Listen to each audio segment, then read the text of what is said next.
सेठ विक्रमदास मध्य प्रदेश के रामपुर गांव के मशहूर व्यापारी थे। वह बहुत ही भाग्यशाली व्यक्ति थे। वह मिट्टी को भी हाथ लगाते तो वह सोना बन जाती। उन पर माता लक्ष्मी की खास कृपा थी।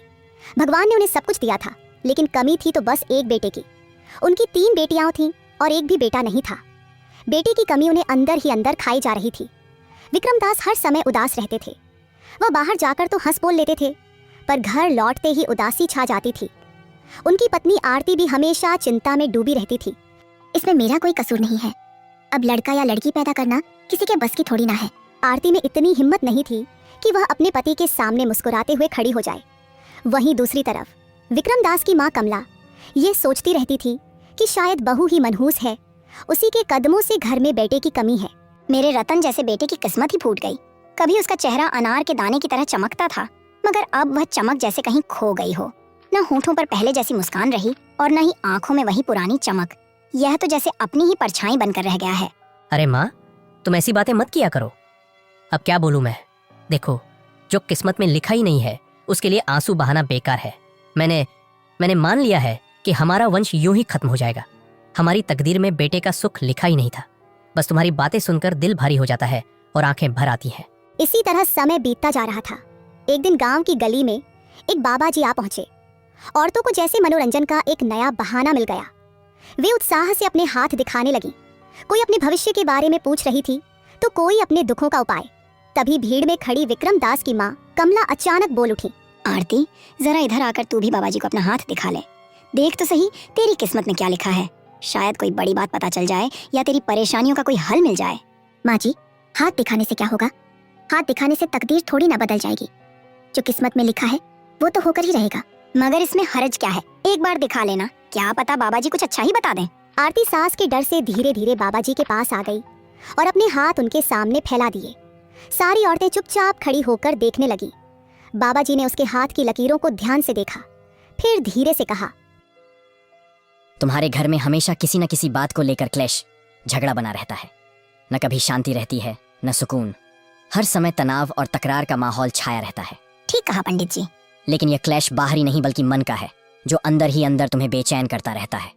हाँ, और तुम्हारी बहू जब भी माँ बनती है तो उसे बेटियां ही बेटियां होती हैं, बेटा नहीं होता। क्यों? सही कहा या नहीं कहा मैंने? देखा, यही तो विद्या की बातें हैं। अब बताओ, जो बाबा जी ने कहा वो सच निकला या नहीं? हाँ, और एक बात सुनो, ज्यादा नहीं कहूंगा लेकिन साफ कहूंगा, इसका पति भी बहुत दुखी रहता है। हाँ महाराज, ये भी सच है। हाँ, तो इसके नक्षत्र देखकर मैं ये कह सकता हूँ कि इसके ज्यादातर नक्षत्र तो बहुत ही शुभ हैं। बस एक ही नक्षत्र है जो अशुभ पड़ा है। यही सारी परेशानियों की जड़ है और इसी का परिणाम अब आप सबके सामने आ रहा है। हाँ महाराज, आप तो अंतर्यामी हैं। अब जरा ये भी देख लीजिए कि इसकी किस्मत में बेटे का सुख लिखा है या नहीं। बाबा ने गहराई से आरती का हाथ देखा और मन ही मन में कुछ गिनती की, फिर गंभीर लहजे में बोले, नहीं, मैं साफ साफ कहना चाहूंगा कि नहीं, इसकी किस्मत में बेटे का सुख नहीं लिखा है। बाबा जी, क्या इसका कोई हल नहीं है? या फिर किस्मत में जो लिखा है उसे यूं ही स्वीकार करना होगा? हाँ देखो, उपाय तो मौजूद है, मगर उसे पूरा करना किसी कठिन तपस्या से कम नहीं है। महाराज, मैं सब उपाय कर लूंगी जैसा आप कहेंगे, बस मेरी बेटे वाली मुराद पूरी कर दो। अगर तुम किसी भी उपाय को करने के लिए तैयार हो तो ठीक है, मैं बताता हूँ। उपाय ये है कि रात के सन्नाटे में श्मशान घाट में बैठकर मंत्र जाप करना होगा। कठोर साधना करनी होगी, एकदम घनघोर साधना। ऐसी साधना जो तुम्हारे तन, मन और आत्मा से निकले, जो आम इंसान के बस की बात नहीं होती। बताओ, कर पाओगी? आरती का चेहरा उतर गया। उम्मीद की एक किरण जगी थी, मगर पल भर में ही बुझ गई। वह फिर से मायूस हो गई, मानो जीतते जीतते बाजी हाथ से निकल गई हो। खैर देखो, तुम फिक्र मत करो, इतना उदास होने की जरूरत नहीं है। ये काम मैं तुम्हारा कर दूंगा। लेकिन हाँ, इसमें डर जरूर है, क्योंकि सिद्ध अमल के वक्त भूत सामने आकर खड़े हो जाते हैं। महाराज, फिर तो मुझे बहुत खतरा होगा। वो भूत मुझे जान से भी मार सकते हैं। नहीं, बिल्कुल भी डरने की जरूरत नहीं है। मेरे पास ऐसे ऐसे मंत्र हैं कि एक चुटकी बजा के भूत को भगा दिया जाएगा। एक बार ही पढ़ने से भूत दम दबा के भाग जाएंगे। मैं तुमको वो मंत्र भी सिखा देता हूँ ताकि तुमको कोई भी खतरा ना हो। आरती की आंखें उम्मीद से भर गई, जैसे देवी का वरदान मिल गया हो। सास का चेहरा भी उम्मीद की चमक से लाल हो गया। उसे यकीन हो गया कि अब जरूर लड़का होगा। बाबा ने जो कुछ भी मांगा उसे दे दिया गया। आरती रात को बाबा के बताए हुए तरीके से मंत्र पढ़ना शुरू हो गई। आरती की अब रात दिन खातिरदारी होने लगी। घर के लोग उसे कोई भी काम करने नहीं देते थे। विक्रमदास, जिसने कभी उससे सीधे मुंह तक बात नहीं की थी, अब वह भी हंस हंस कर उससे बोलने लगा था। मुझे सच में लगता है कि इस बार लड़का होगा। वाकई? तुम्हें इतना कैसे यकीन है? क्या तुम्हें कोई इशारा मिला है? हाँ, हर चीज सही लग रही है। रात को मंत्र पढ़ने के बाद भी दिल खुश रहता है। दिल कहता है कि दुआ पूरी होगी। फिर तो वाकई कुछ खास होने वाला है। और अगर सच में लड़का हुआ तो तुम क्या करोगी? सबसे पहली चीज उसका नाम रखने की खुशी मनाऊंगी। फिर एक छोटा सा जश्न जरूर होगा। और जान लो, मैं हर दिन खुशी में बिताऊंगी, जैसे हर पल मेरे लिए कोई तोहफा हो।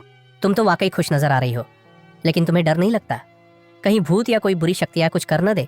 डर? नहीं, बिल्कुल नहीं। मेरे पास वो मंत्र है कि एक चुटकी में सब भूत भाग जाएंगे। तुम वाकई अजीब हो आरती। पहले कभी ऐसा जोश और भरोसा नहीं देखा। मैं खुद बहुत उम्मीद से भरा हूँ कि इस बार बेटा ही होगा और मेरी ये हसरत भी पूरी हो जाएगी, मेरी नस्ल भी आगे चलेगी। आरती और विक्रम दास दोनों बहुत खुश थे। इस तरह धीरे धीरे 9 महीने बीत गए और बच्चे के जन्म का समय आ गया। विक्रम दास घबराहट में बाहर खड़े इधर उधर टहल रहा था। कुछ देर बाद अंदर से नवजात बच्चे के रोने की आवाज आई। विक्रम दास की माँ कमला बाहर आई। उसकी आंखों में आंसू थे, लेकिन चेहरा गुस्से से भरा हुआ था, जैसे आग में पानी की बूंदें जल रही हों। बेटा, तुम्हारा तो नसीब ही खराब है, फिर से लड़की ही हुई है। ये सुनकर विक्रम दास का सर घूमने लगा। वह काफी देर तक खामोश रहा, फिर धीमे लहजे में बोला, अरे अब तो मन करता है कि कहीं दूर चला जाऊं। यहाँ रहकर मेरे दिल को कभी सुकून नहीं मिलेगा। मैं अब क्या करूं? सब्र रखो बेटा, घबराने से क्या होता है। अरे काश वह ज्योतिषी अब मुझे कहीं मिल जाए तो मैं उसका मुंह नोच लूं। पहले तो मुझे उस पर भरोसा नहीं था, लेकिन आपकी बात मानकर चुप रहा। मेरे हजारों रुपए यूं ही बर्बाद हो गए। कह रहा था कि मंत्र पढ़ने से, अमल करवाने से बेटा होगा। बड़ा आया लालची ढोंगी। अगर सच में ऐसा होता तो लोग मनते क्यों मांगते फिरते? सब लोग मंत्र ही न पढ़ लेते। एक मंत्र पढ़ो लड़का हो गया, एक मंत्र पढ़ो लड़की हो गई, जिसे जो चाहिए वह पैदा करता रहे। लालची और ढोंगी कहीं का। मुझे क्या मालूम था कि यह सब एक धोखा है। शायद किस्मत ने ही हमारे साथ फरेब कर दिया है। अरे माँ, अब मुझे जाने की इजाजत दो। मैं कहीं दूर ही चला जाऊंगा, वरना यहाँ रहकर तो मैं खुद को ही खो बैठूंगा। ये कैसी बात कर रहे हो तुम? तुम्हारी किस्मत खराब नहीं है। असल में तो बदकिस्मत वह बेचारी है जिसे राजमहल जैसा घर मिला, लेकिन फिर भी उसे सुकून नसीब नहीं हुआ। तुम मेरी बात सुनो, अब दूसरी शादी कर लो। उससे बेटा होने की कोई उम्मीद नहीं है। मैं बहुत सह चुकी हूँ, लेकिन अब और नहीं सहा जाता। माँ, मैं मर जाऊंगा लेकिन दूसरी शादी नहीं करूंगा। अरे मैं आदमी हूँ, कोई बेरहम राक्षस नहीं हूँ। अरे बेटा, मैं यह नहीं कह रही कि उसे घर से निकाल दो। वह भी यहीं रहेगी। लोग दूसरी शादी शौक के लिए नहीं, बल्कि बेटे की चाहत के लिए करते हैं। तुम्हें भी अपने भविष्य के बारे में सोचना चाहिए। आरती चुपचाप लेटे लेटे सब सुन रही थी। पहले से ही उसका मन बहुत दुखी था, लेकिन ये बात सुनकर उसका दिल पूरी तरह टूट गया। अब उसे यकीन हो गया कि दूसरी शादी होकर ही रहेगी। इस शादी को कोई रोक नहीं सकता। वह सोचने लगी, आज अगर मेरी यह हालत है तो शादी के बाद मेरा अस्तित्व ही मिट जाएगा। हर कोई बस नई बहू के पीछे पीछे घूमता रहेगा। मैं एक परछाई बनकर रह जाऊंगी। मेरी कोई कदर नहीं करेगा, कोई मेरी बात नहीं सुनेगा। यह अपमान और नफरत सहना मेरे बस की बात नहीं है। हे भगवान, अब तो मुझे उठा लो। मैं अब और सहन नहीं कर सकती। विक्रम दास की माँ ने जब ये शब्द सुने तो उन्हें गुस्सा आ गया और उनका गुस्सा और बढ़ गया। वह आरती के सामने जाकर बोली, तेरे भाग्य में मौत नहीं है, मौत तो हमारे भाग्य में है, जो तुम सिर पर सवार होकर राज कर रही हो और मेरी छाती पर मूंग दल रही हो। ये सब बातें विक्रम दास सुन लेता है। अंदर आकर वह प्यार से अपनी माँ को समझाता है। माँ, मेरी बात सुनो, सब्र रखो, सब्र। लड़के और लड़कियां दोनों बराबर होते हैं। और माँ, आप गुस्से में आकर जो मन में आता है वह कह देती हो। आप जाइए यहाँ से, मैं बात करता हूँ। ठीक है, जाती हूँ। आरती चुप रही और धीरे धीरे अपनी आंखें बंद कर लेती है। कुछ ही दिनों बाद विक्रम दास ने दूसरी शादी कर ली। नई बहू का नाम मीरा था। आरती पर जैसे दुखों का पहाड़ ही टूट पड़ा। अब उससे कोई सीधे मुंह बात नहीं करता था। घर में सब नई बहू मीरा की सेवा में लगे रहते थे। अब वही घर की सब कुछ थी और आरती कुछ भी नहीं थी। वह किसी काम में दखल नहीं देती थी, चुपचाप अपनी कोठरी में पड़ी रहती थी और घर का सारा काम करती थी। एक दिन आरती की तबीयत ज्यादा खराब थी, इसलिए नई बहू मीरा रसोई में खाना बना रही थी। इतने में उसकी सास कमला वहां आ गई। उसने नई बहू को रसोई का काम करते देखा तो तुरंत आरती की कोठरी में चली गई। कमला आरती की कोठरी में जाकर गुस्से में कहती है, परमात्मा, ऐसी बहू किसी को न मिले। खाने के लिए तो हर समय तैयार रहती है, लेकिन काम करने में ध्यान ही नहीं। नई बहू घर के काम में जुटी है और यह रानी आराम फरमा रही है। कोई देखे तो उसे क्या सोचे। आरती चुपचाप माँ जी की सारी बातें सुन रही थी। क्या करूँ माँ जी, मुझे तेज बुखार महसूस हो रहा है। मुझ में काम करने की बिल्कुल हिम्मत नहीं है। अच्छा, मैं इन सभी बहानों को अच्छी तरह समझती हूँ। तुम चाहे जितना भी नाटक करो, लेकिन सच मुझसे छुपने वाला नहीं है। बुखार कुछ नहीं है, यह तो बस काम से बचने का एक बहाना है। माँ जी, मैंने आज तक कभी कोई बहाना नहीं बनाया। एक काम करो, आप मुझे खत्म ही कर दो। यह सुनकर कमला का गुस्सा और भड़क उठा और उसने गुस्से में कह दिया, तू तो बस लड़ने का मौका ढूंढती है। मैंने कब कहा कि तुझे मर जाना चाहिए? तो फिर मैं आपकी बातों का क्या मतलब निकालूं? हमेशा मैं ही गलत क्यों ठहराई जाती हूँ? मैं भी इंसान हूँ, मेरी भी तकलीफें हैं, लेकिन आपको तो बस इल्जाम लगाना आता है। शायद मेरा ही दिमाग फिरा हुआ है जो आपसे बहस कर रही हूँ। दिमाग तो मेरा ही खराब हो चुका था जो तेरे जैसी कमजोर लड़की से अपने बेटे का ब्याह करवा दिया। लेकिन किस्मत भी अजीब खेलती है ना, कभी कभी बेकार का पत्थर भी घर की दीवार में लग जाता है ना। कमजोर शब्द सुनकर आरती का गुस्सा भड़क उठा और उसने जवाब दिया, मैं तो वैसे ही तकलीफ में हूँ।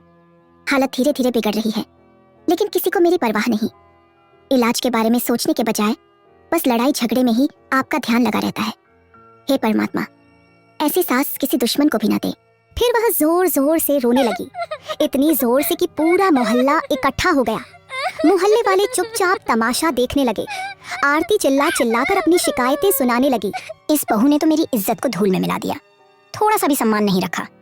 अरे रात को कहीं बुखार लग गया होगा, मैं आकर बस पूछ ही लिया कि हकीम को बुला लूं।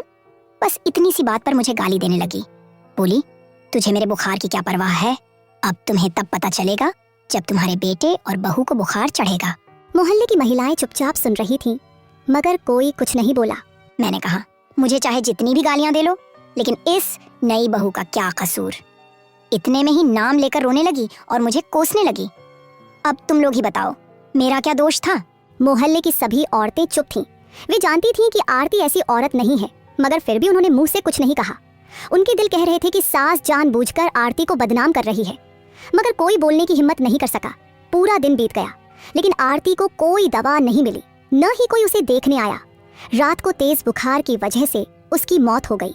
उसी रात उसकी नवजात बेटी को दूध नहीं मिला, जिससे उसकी भी मौत हो गई। हे भगवान, ये क्या हो गया? तुम्हारी मौत कैसे हो गई? कमला और विक्रमदास फूट फूट कर रोने लगे, लेकिन एक व्यक्ति था जिसकी आंखों में आंसू नहीं थे। वह थी मीरा, विक्रमदास की दूसरी पत्नी। जब आरती का अंतिम संस्कार करके विक्रमदास घर लौटे तो उन्होंने देखा कि उनकी 2 छोटी बेटियों ने अपनी माँ के गम में जान दे दी है, तो पूरा घर मातम में डूब चुका था। अच्छा हुआ, आरती के साथ साथ ये मुसीबतें भी टल गईं। आखिर कौन उन्हें पालता और कौन उनकी शादी करवाता? आजकल के ज़माने में हालात वैसे भी कितने मुश्किल हैं। अब बस एक ही लड़की बची है, अगर यह भी चली जाए तो बोझ ही हल्का हो जाएगा। समय बीतता गया, सब कुछ फिर से सामान्य होने लगा। कुछ महीनों बाद विक्रमदास का साला अर्जुन, आरती का भाई, घर आया। उसने आरती की बेटी के बारे में बात की। अरे मौसी जी, अगर आपकी अनुमति हो तो मैं आरती की बेटी को अपने साथ ले जाना चाहता हूँ। वह क्या है ना कि वह अभी छोटी है, अपनी माँ को याद करके तड़पती होगी। अब कुछ दिन मेरे पास रहेगी तो उसका भी मन बहल जाएगा और उसे थोड़ा सहारा भी मिलेगा। क्या कहते हो?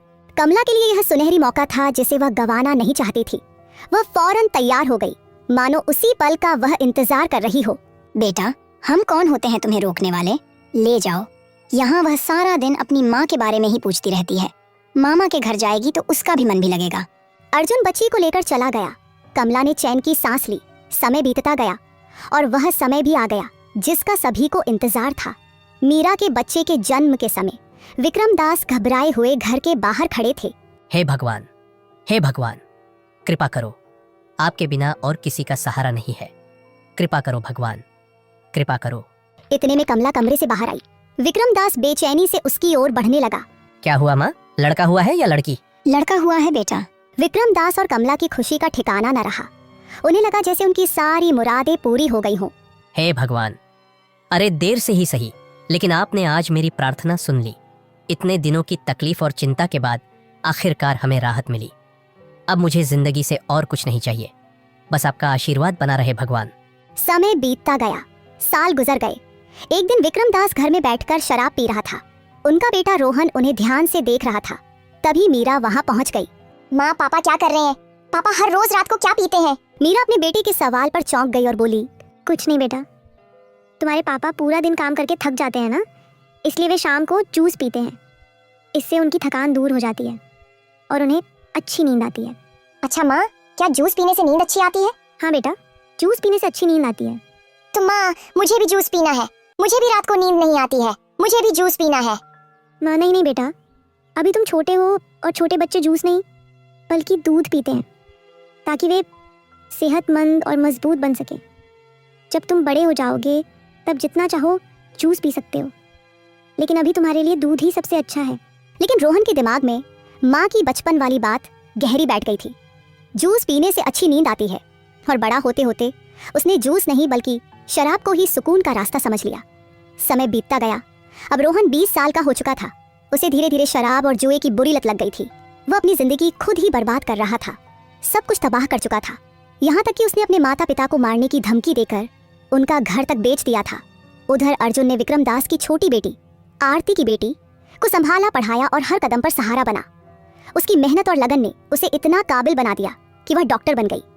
लेकिन जब उसे अपने असली घर और अतीत की सच्चाई का पता चला तो वह खुद को रोक नहीं पाई और अपने माता पिता के पास लौट आई। अपने पिता की हालत देखकर डॉक्टर बेटी का दिल भर आया। माँ पापा, मैंने सुना है कि हमारे घर की हालत बहुत खराब हो गई है। ये सब कैसे हुआ? और पापा, आपने यह अपना हाल कैसे बना लिया है? आपने मुझे एक बार भी नहीं बताया। विक्रम दास अपनी बेटी की बात सुनकर भावुक हो जाते हैं और उनकी आंखों से आंसू बहने लगते हैं। वह अपने किए पर गहरा पछतावा महसूस करते हैं, लेकिन सब कुछ बदल पाना उनके हाथ में नहीं था। अरे बेटी, अरे मैं क्या बताता, यह सब मेरे ही कर्मों का फल है। अरे बेटे की चाहत में मैंने तुम्हारी 3 बहनों को खो दिया, तुम्हारी माँ को खो दिया। अरे देख लो दुनिया वालों, देख लो। अरे बेटे होने का नतीजा। पापा, मम्मी, आप मेरे साथ चलो। मैं आपको इस तरह दर दर की ठोकरें से नहीं खाने दूंगी। बेटी, तू हमारे लिए इतना सोचती है, अब तू ही हमारे लिए सबसे बड़ा सहारा है। लेकिन क्या समाज हमें अपनाने देगा? क्या लोग ताने नहीं मारेंगे? पापा, आप समाज की परवाह मत कीजिए। जिन लोगों ने आज तक हमारा दर्द नहीं समझा, उनकी बातें हमारे लिए कोई मायने नहीं रखती। मैं आपकी बेटी हूँ और आपको हर हाल में इज्जत और आराम की जिंदगी दूंगी। इसके बाद डॉक्टर बेटी अपने माता पिता को अपने साथ ले जाती है और वे आराम की जिंदगी जीते हैं।